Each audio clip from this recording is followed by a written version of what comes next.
I want to bring in Brett. He was talking about he has his daughter, his grandchildren now living with him, and you're concerned about the economy. What is your question for the former president? So, Mr. President, I appreciate you giving our time here. One of the big concerns is what are you going to do about bringing down the rent and things like that in the economy? Because out of 8 children that I'm a father and a stepfather to, 5 of them are struggling, and I'm giving them part of my income on a regular basis.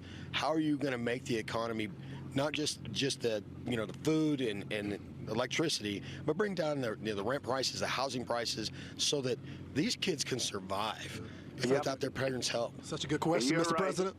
You're right. I hear it very well. And I tell you, first of all, I love the people that you're with. I know that I must have at least 99, perhaps 100% of all of them, and I think they're incredible. We are going to drill, baby, drill. We're going to bring down the cost of energy. Energy is what caused the worst inflation, I think, in the history of our country. Food prices are up 50%, sometimes more. You look at bacon. Bacon is quadrupled. You can't order bacon. You can't order anything. We're living horribly. We have the worst inflation we've probably ever had in our country, and it started because of energy. We're going to drill, baby, drill. And then we're going to have China and all of these countries that were treating us good when I was there toward that. I mean, it took me a long time to get them to behave properly. All of these countries are going to, again, stop. Like 4 years ago, I could ask you, you were in great shape. You had low energy costs. You had low food costs. Everything was good. You could buy a house. You had low interest rates, 2% interest rates. You had gasoline at $1.87. Now it's $5. And by the way, going up very substantially. But you had gasoline at $1.87 a gallon. Nobody talks about that anymore. Nobody even can believe it's going to happen. It's going to happen again. We've got to get the energy prices down, and everything else is going to be tumbling down with it, the prices, because what Biden has done to the economy is so horrible, and what he's done to inflation in our country is just very destructive. Insane. I mean, Trump's entire housing plan is drill, baby, drill.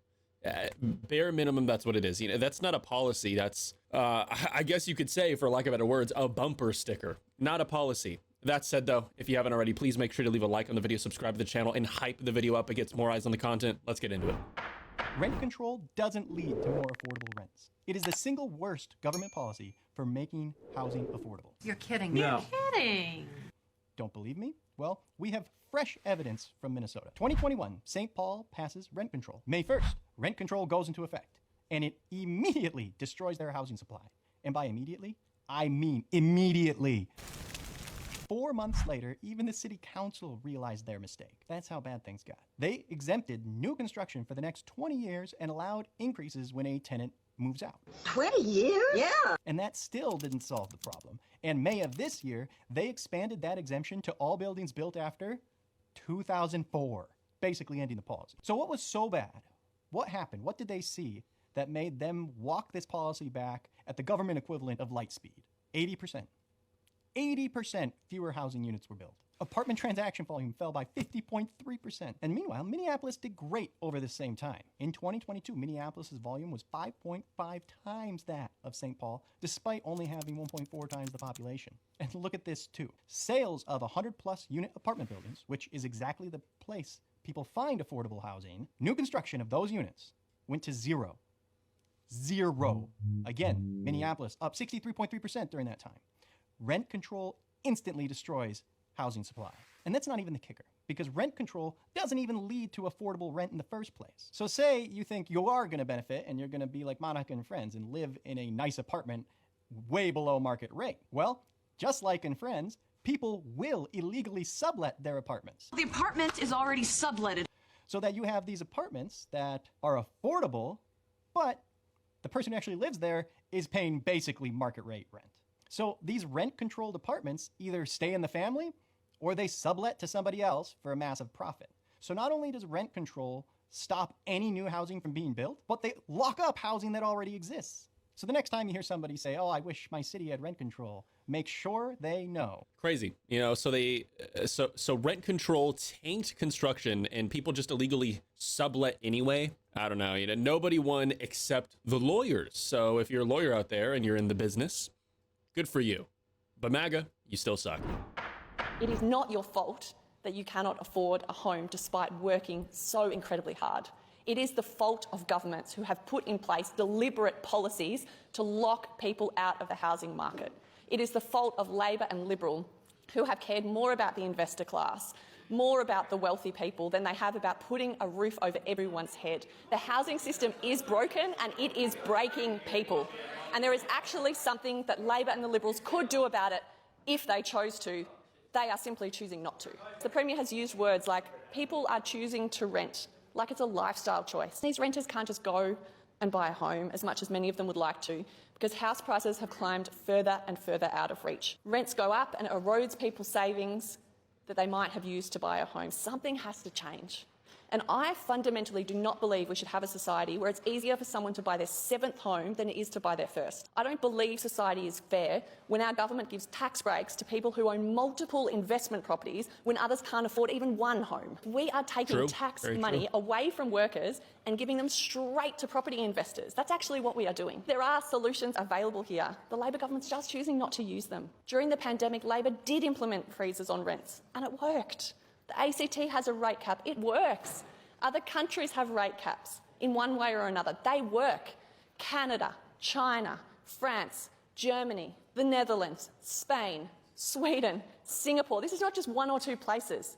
New York, California, even in that beacon of capitalism, the United States of America, they regulate their rent increases. Millennials and Gen Z are becoming a bigger voting bloc than any other generation, and they will not stand by as governments who have so severely screwed them over continue to do nothing about the rental crisis. The rent is too damn high, so why won't Labor actually do something about it? Yeah, Labor froze rents during the pandemic, and it definitely did indeed work, but now they're too scared to touch landlords' profits again because it's going to hurt more people, I guess, in that case. But either way, you know, they're scared and something needs to be done.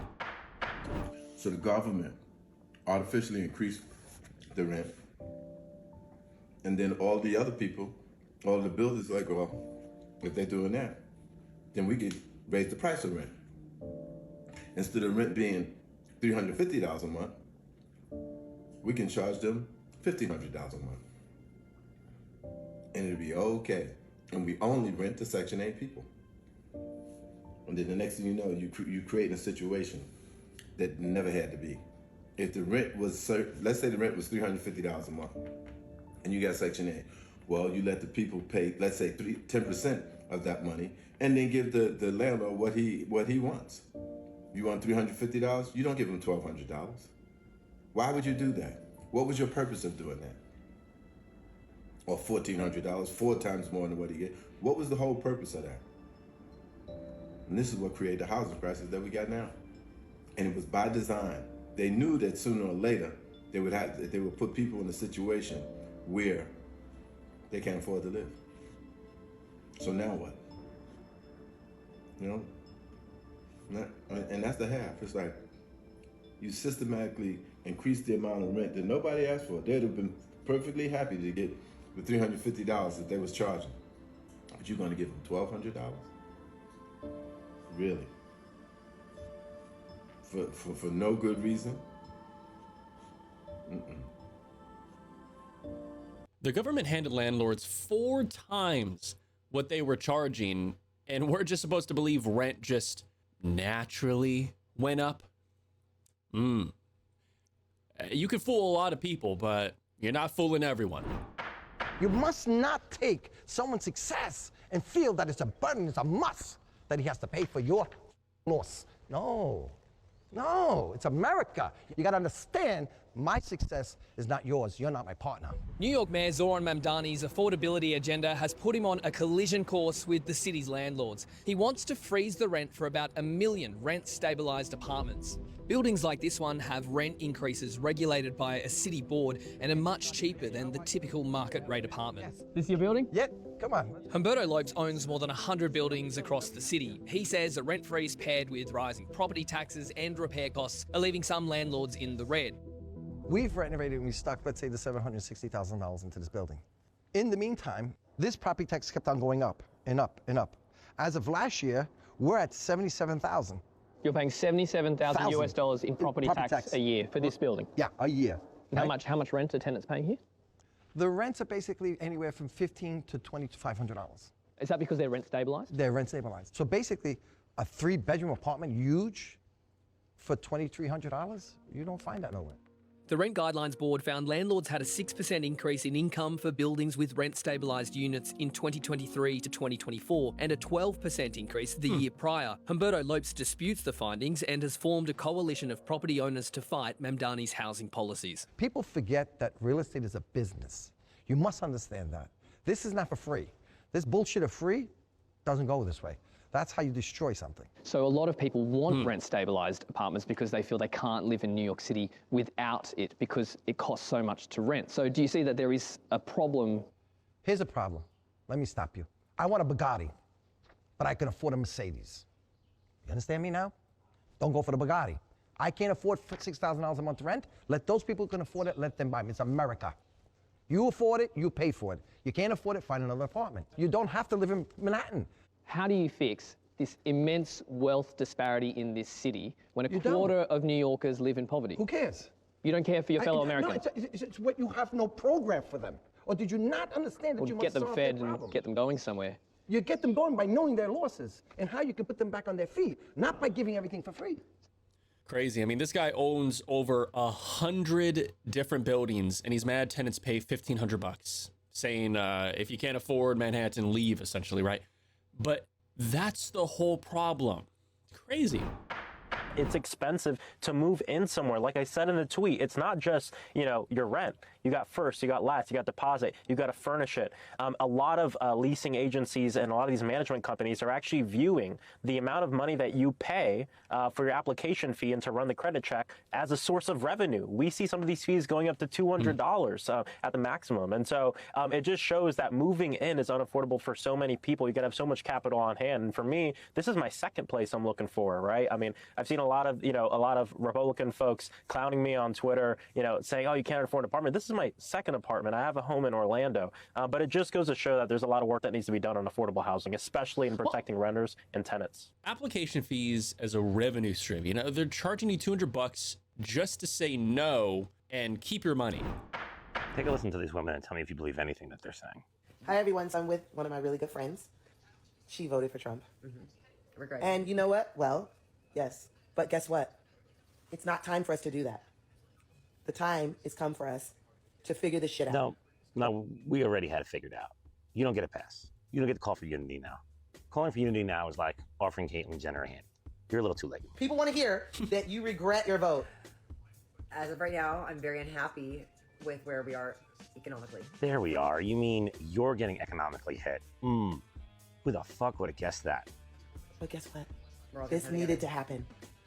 We needed for him to win, rigged or not, for him to win and for all of us to come together. So what we are saying tonight, let's come together. Exactly. Let's come together.